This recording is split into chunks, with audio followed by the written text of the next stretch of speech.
Hello, everybody. Welcome to another episode of the Thriving Adoptees podcast. So you just got me again today, right?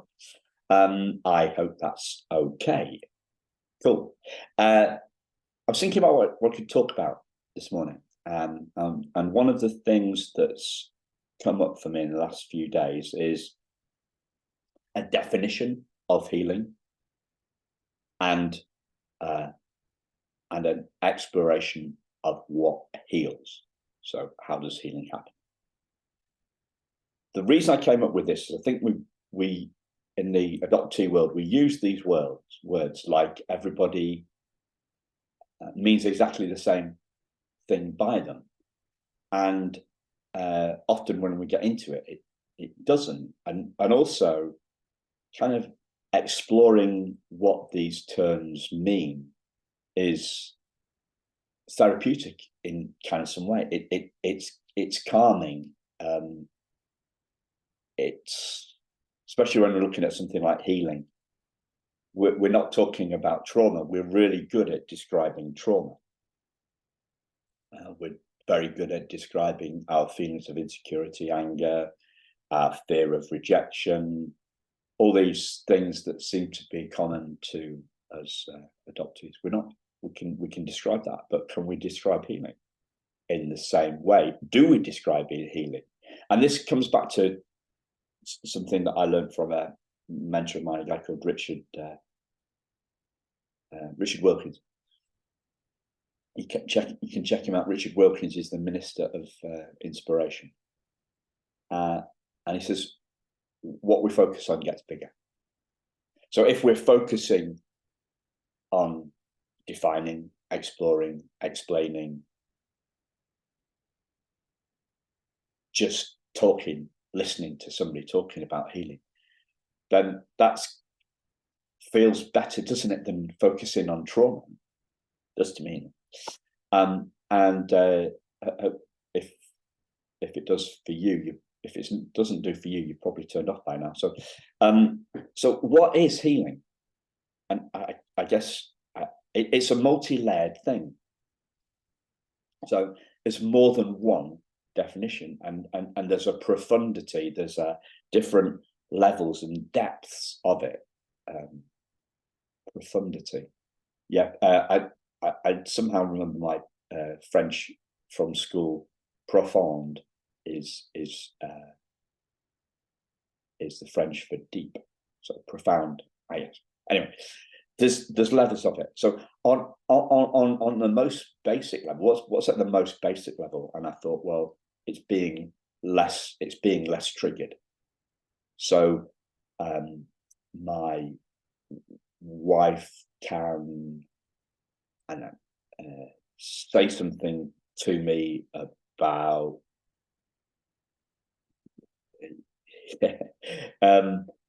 about the way I've washed up, or the nothing comes to mind. She can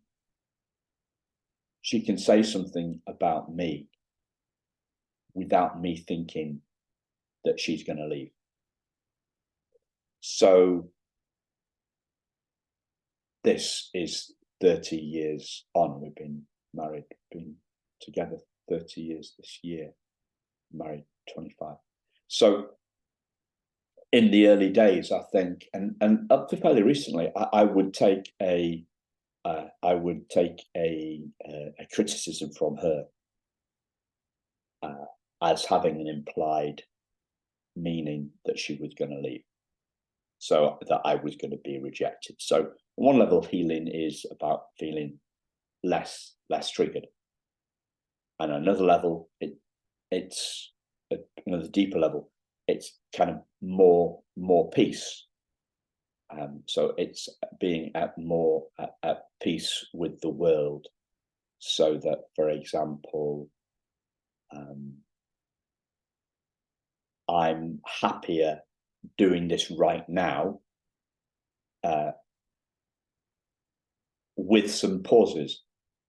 So I'm not feeling insecure. Right, I need to get my point across. The listeners are going to switch off if I don't get to the bloody point, Simon. Yeah. So more peace, there's more space. There's more space around me. There's more space around me, and there's less fear. And then on our healing journey, saw something yesterday that said, when old patterns re-emerge, we think we've gone backwards. We think we've gone backwards on the healing journey, and we haven't actually gone backwards. It's an invitation to learn the same lesson at a deeper level. And I thought that was great, because in the past I've been very judgmental on myself. I've been tough on myself when old patterns and insecurities have come up. I'm thinking now about a party 12 years ago when it'd been a long day, partying, champagne, lots of different boozes, and we were all a little merry or drunk. And I asked somebody, I was chatting to somebody, and I asked her a question, and I inadvertently triggered her. And then she blew up, and then everybody saw what was going on, and they all came for me, how I saw it, and all gave me he always does this, always upsets people. And I felt really under attack. And then the following morning, or in the middle of that night, I felt ashamed at my reaction to their reaction. So not only was I worried about the fact that I'd inadvertently upset somebody, I'm thinking, well, you're a peaceful guy. Why are you doing this? And all the trauma gets messed up, all the self-recrimination, we become a moron, as one of my mentors, a guy called Michael Neal, says. We've got more on our minds. So there's the upset at the other people's. I've inadvertently upset somebody, and I don't like doing that. Then I've been upset about her result. Then I've been upset about how everybody, and I don't mean everybody, like 3 or 4 of them, like, why do you always do this, Simon? So I'm upset about their response to my response, and then I'm upset about I'm feeling guilty myself that I haven't been able to handle that, and I just become a moron in my mind. So that idea that we judge ourselves as having slipped backwards, when really it's an invitation to learn the same lesson. So a lesson about being comfortable in my own skin. We learn that at a different level, and so what is healing?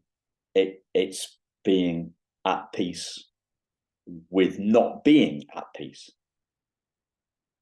Right. So instead of fighting our insecurity, instead of fighting my insecurity, instead of being ashamed of my insecurity, instead of being ashamed at my actions, right? I'm more at peace with not being at peace. So another mentor of mine, Liz Ivory, a lady that works with the guy I mentioned earlier on, Richard Wilkins, she used to say, we should start the coaching calls, and she would say, "How have you been, Simon?" And I would say, "Up and down." And she would say, "Me too. Welcome to the human race." So we're okay with not not being okay. Okay with not being okay. And that for me feels like healing. And not being okay with not being okay with not being okay, being okay with not being okay, you can kind of take that on another step. Because what we're really meaning here is being okay with not feeling okay, and being okay with not feeling okay. Yeah. And then the next step on from that, if you're with me, is the fact that not feeling okay doesn't change our essential okayness. Or so we're separating out how we feel from who we are. We say, I am insecure, I am traumatized, I am afraid of my wife leaving me, I am upset about the thoughts. We identify with our feelings. I am traumatized, and that keeps them really stuck, right? Because what we mean is, I am feeling insecure, I am feeling afraid, I am feeling annoyed with myself. We're missing the feeling. By missing the feeling out of the sentence, we're self-identifying with our feelings. And the most healing thing for me is separating how I feel from who I am, separating the trauma I feel from the peace that exists underneath that trauma, separating the ups and downs of my moods and my mindset and my experience of the world into separating it from the essence of who I am. And we're back here to my favorite quote, which I've adjusted. Yeah, I've tweaked this for Adopt 2 Zone. We're not human beings having a spiritual experience. We're spiritual beings having an adoptee's experience. It's separating the essence of who we are from the thoughts that we feel. It's separating the essence of who we are from the feelings that we feel, the thoughts that we think and the feelings that we feel. It's separating who we are from the trauma that we have been through, the traumatic events. It's separating who we are from the traumatic feelings that we feel in the moments when we are triggered, where we have a flashback, where something comes back. So we're into the what heals part now. We've looked at what is healing. So what is healing? We're talking about being less triggered. We're feeling more peace. We're feeling more peace with non-peace. Right? We're feeling more at home in the essence of who we are, the awareness of the trauma, the consciousness of the content of our heads and heart, the spirit. Some people use this word spirit, the essence, the unchangeable nature of who we are, the part of us that is unwoundable underneath the layers of trauma that we feel. We're separating who we are from the trauma we feel.